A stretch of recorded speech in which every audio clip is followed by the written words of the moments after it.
Assalamualaikum warahmatullahi wabarakatuh. Bismillahirrahmanirrahim. Alhamdulillahi rabbil alamin. Wabihi nasta'inu ala umuri dunya waddin. Wassalatu wassalamu ala ashrafil anbiya'i wal mursalin. Sayyidina wa maulana Muhammadin wa ala alihi wa ashabihi ajma'in, amma ba'du. Para pemirsa, hadirin, hadirat, musyahidin, musyahidat yang berbahagia. Tema yang kami angkat pada hari ini, Ramadan kelima, adalah macam-macam puasa dalam perspektif atau pandangan ulama syariat dan ulama hakikat. Kalau ulama syariat mengatakan puasa banyak sekali. Kalau kita buka kitab-kitab fikih, puasa banyak sekali. Ada puasa wajib, ada puasa sunnah, bahkan ada puasa makruh dan ada puasa haram. Wa yahrumu siyamu khamsati ayyam, haram puasa pada 5 hari. Al-Aidan, 2 hari raya, Aidul Adha sama Aidul Fitri. Wa ayyamut tasyrik as-salasah, dan hari-hari tasyrik yaitu tanggal 11, 12, 13 bulan Dzulhijjah. Kalau makruhnya puasa adalah puasa Yaumus Syakki, hari Mamang, ya. Besok hari raya apa enggak? Ya, hari. Ada puasa sunnah, termasuk puasa Rajab, puasa Sya'ban. Inna Rajaba syahrullah wa Sya'ban syahri wa Ramadan syahru ummati. Ketika Rasulullah ditanya, limadza ya Rasulullah tuksiru shauma fi hadzal syahri? Engkau memperbanyak puasa di dalam bulan Sya'ban ini. Qala Rasul sallallahu alaihi wasallam, ya Aisyah, hadza syahrun yaghfulun nasu anhu wa turfa'ul a'mal ilallah wa ana uhibbu an yurfa'a amali wa ana shaimun. Dan saya, kata Nabi,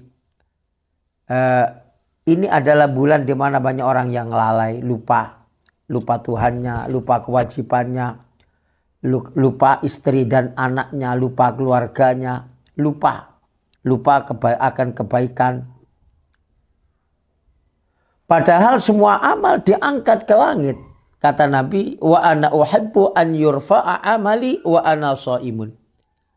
Dan saya paling suka ketika amal ibadah saya diangkat ke langit, saya dalam keadaan puasa. Bahkan ada puasa menghindari karena tidak punya ongkos untuk nikah, kemudian digunakan untuk puasa.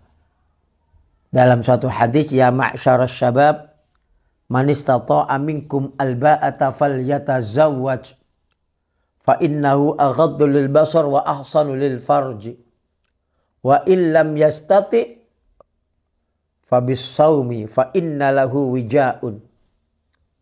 Hai para pemuda, kalau kalian punya ongkos nikah, fal yatazawwaj, nikahlah. Ya, karena dengan nikah maka kita terhindar dari segala macam maksiat. Tapi kalau kamu tidak mampu untuk ongkos nikah, maka puasalah. Fa innalahu wija', karena puasa itu bisa mencegah dari kemaksiatan. Itu dalam perspektif syariat. Maka kali ini Di dalam kitab Durratun Nasikhin halaman 12. Yuqal as-sawmu salah satu darajatin. Puasa itu ada tingkat, ada tingkah macam, ada 3 tingkat atau ada 3. Kind of the fasting are 3. 1, saumul awam, puasanya orang bodoh atau orang umum. Yang kata Nabi, kam min shaimin laisa min siyamihi illal ju' wal atas. Banyak orang yang berpuasa tapi tidak mendapatkan apa-apa kecuali dahaga dan lapar. Itu saumul awam. Artinya maksiatnya jalan terus, ribanya jalan terus, namimahnya jalan terus. Jadi puasa tapi maksiatnya jalan. Wa saumul khawas, dan nomor 2 puasanya orang khusus. Puasanya para wali. Amma saumul khawasi fa huwa saumus sholihin. Puasanya orang khas, puasanya para wali adalah saumus sholihin. Puasanya orang-orang soleh, puasanya para wali. Wa huwa kaful jawarih anil asam. Bagaimana anggota tubuh ini tidak melaksanakan kemaksiatan. Maka kalau kita hubungkan puasa dalam perspektif syariat tadi, kind of the fasting, ya macam-macam puasa, anwa'ul al-na'usyam, ada puasa Rajab, ada puasa Sya'ban, ada puasa Ramadan.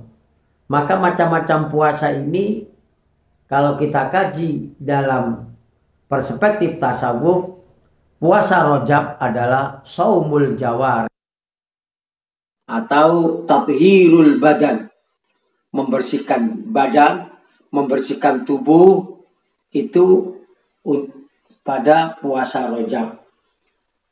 Kemudian Sya'ban adalah tathhirul qulub atau tathhirul qalbi, membersihkan hati dari kotoran-kotoran penyakit-penyakit hati, ya. Padahal penyakit hati banyak sekali yang disebut di dalam kitab Tanwirul Qulub dan kitab Uyubun Nafsi. Karena dia dalam hati kita, innal qulub tasda' kama yasda'ul hadid, bahwa hati itu sering berkarat seperti berkaratnya besi. Kemudian para sahabat ini tanya kepada Rasulullah, ya Rasul, kok bisa hati berkarat? Kok bisa hati kita ini gelap gulita? Kalau memang berkarat dan gelap gulita, apa alat untuk membuat hati ini bisa bercahaya? Qala Rasulullah sallallahu alaihi wasallam, wa ma jilaluha, untuk menggilapkan hati ini bagaimana? Jawab Rasul, qiraatul Quran wa zikrul mauti. Banyaklah berzikir, banyaklah baca Quran, banyaklah ingat akan kematian. Nah, puasa yang nomor 2 ini adalah saumus sholihin.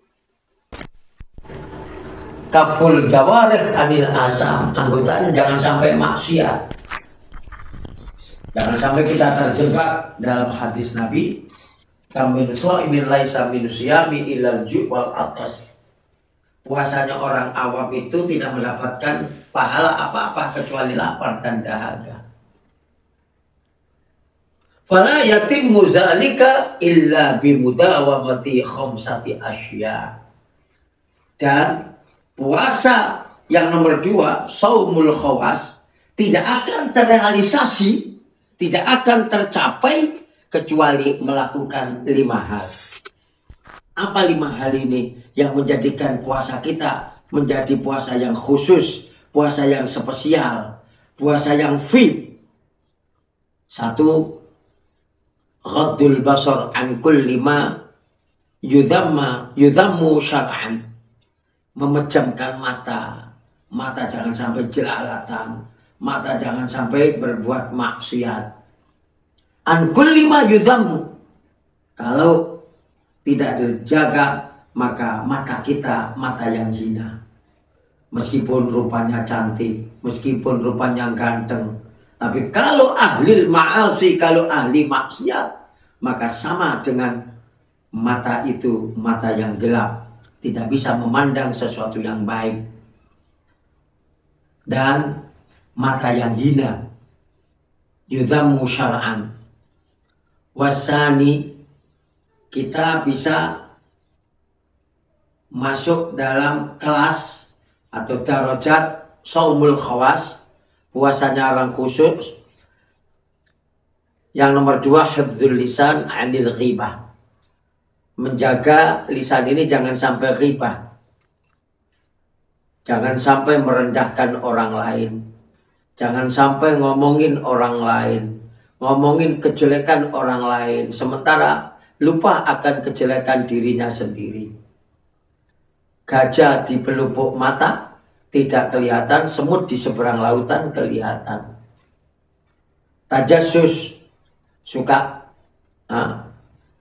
meneliti kesalahan orang lain, usil dengan apa yang dikerjakan orang lain. Ya, orang lain punya utang banyak, mereka usil, mereka ghibah, padahal mereka tidak membayarnya. Wal kadhibi, dan bohong, wan namimah, adu domba, wal yamin al ghamus, dan sumpah palsu. Inilah yang menjadikan orang tidak bisa mendapatkan level saumul khawas, karena ghibah, karena adu domba, karena suka bohong. Dan kemudian Rasulullah Shallallahu Alaihi Wasallam bersabda, khamsatu asya tuhaitus saum. Ada 5 hal yang bisa melebur pahalanya puasa. Aitubtil.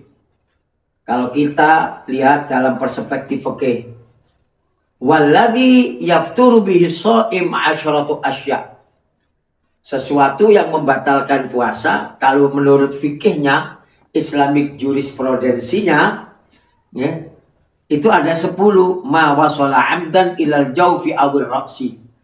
Apa saja yang masuk ke dalam perut atau kepala itu membatalkan puasa secara syariatnya. Wal hukna fi ahadis sabilaini, dan injeksi pada 2 lubang depan dan belakang. Wal qai' amdan, muntah-muntah dengan sengaja. Wal watwa amdan, bersenggama dengan istrinya sengaja. Wal inzal an mubasyaratin, dan inzal, keluar sperma dengan sengaja atau digesek-gesekkan. Wal haid, wal nifas, wal junun, gila, wal ighma, ayan, ya, kullal yaum, di sepanjang hari itu, waridda, dan murtad. Ini dalam perspektif syariat membatalkan puasa. Nah, ada menurut ulama-ulama sufi yang membatalkan pahala puasa sesuai dengan sabda Nabi, khamsatu asya, ada 5. Khamsatu asya tuhaitus saum. 5 hal ini membatalkan pahala puasa. Meskipun puasanya sah, tapi pahalanya nggak ada. Aitubtilu sawabau, al-kadhib, koroh, bohong, ya, pembohong, itu tidak dapat pahala puasa. Wal ghibah, yaitu ghibah, ngomongin orang. Wal namimah, adu domba. Wal yamin al ghamus, sumpah palsu. Wan nazar bi syahwatin, dan melihat orang perempuan dengan syah. Ini. Wasalisu kaful adzan an istimai kulli makruhin. Jangan sampai orang yang mendapatkan derajat puasa, khawasil khawas, harus menjaga telinganya, jangan sampai mendengarkan sesuatu yang dibenci Allah. Warabi' kafu jamil a'dha' anil makari. Yang nomor 4, menjaga badan, anggota badan ini tidak melakukan hal-hal yang dibenci Allah. Wa kaful batni 'anil syahwat fi waqtil iftar, dan tidak terlalu makan berlebihan ketika berbuka puasa. Jadi puasanya orang bodoh itu kalau iftar, kalau berbuka, banyak yang dimakan. Ada 3 gelas minuman, ada es degan, ada es campur, ada es kolak, dan macam-macam. Belum lagi kopinya, belum lagi ngerokoknya. Ini adalah puasanya orang bodoh. Orang-orang yang khawas, para wali, tidak melakukan hal itu. Bagaimana puasa mereka?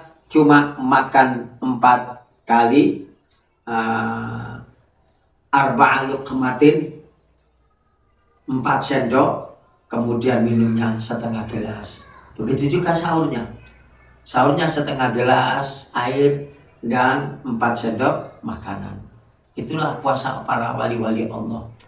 Kalau kita menginginkan derajat shaumul khawas, itu yang dilakukan.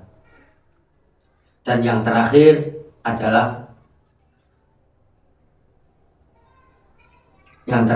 shaumul khawasil khawas, puasanya para nabi. Ini puasanya nabi yang sabar, nabi yang ulul azmi. Contoh saja ketika Nabi Musa alaihissalatu wassalam akan mendapatkan kitab Taurat, jalan kaki dari Ma'an, jalan kaki dari Kanaan tempat Nabi Syu'aib, berminggu-minggu, berbulan-bulan, sampai di Gunung Tursina, perbatasan antara Saudi dan Mesir, dekatnya Laut Merah. Naik ke atas Nabi Musa dengan bersusah payah, dengan mujahadah dan mukabadah, puasa 40 hari, baru mendapatkan kitab Taurat. Saya pernah ke sana 8 tahun yang lalu. Saya naik ke Gunung Tursina, watini waturi, watini wazaitun, waturi sinna, wahadal baladil amin, yang ada di dalam Al-Quran. Itu Gunung Tursina itu di tengah-tengah gunung, di tengah-tengah gunung. Jadi kalau kita naik ke Gunung Tursina harus melangkah 2 gunung baru sampai Gunung Tursina. Dan perjalanan ke sana dari San Catherine itu sampai ditempuh sampai 8 jam. PP kita 16 jam. Itu yang pernah saya alami.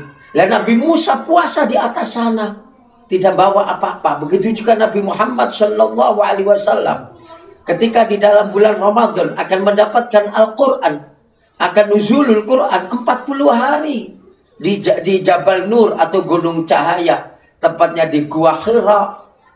Tidak bawa makanan banyak, hanya roti kering yang dibawakan oleh Siti Khadijah, yang dikirim oleh Siti Khadijah. Kalau kita naik ke atas Jabal Nur, Gunung Cahaya ini sampai 3 jam, PP 6 jam, itu pun jalannya sekarang sudah diperbaiki. Begitu juga Nabi Isa ketika puasa di Bukit Judiah. Di dalam kitab Injil diterangkan bahwa Nabi Isa atau Yesus diganggu oleh iblis, dikasih makanan, tidak diterima makanan itu, digoda dengan perempuan yang cantik, tidak tergoda semuanya. Jadi puasanya para nabi ini adalah puasa yang paling tinggi, derajat yang paling tinggi. Demikian, mudah-mudahan mendapatkan ilmu yang bermanfaat. Assalamualaikum warahmatullahi wabarakatuh.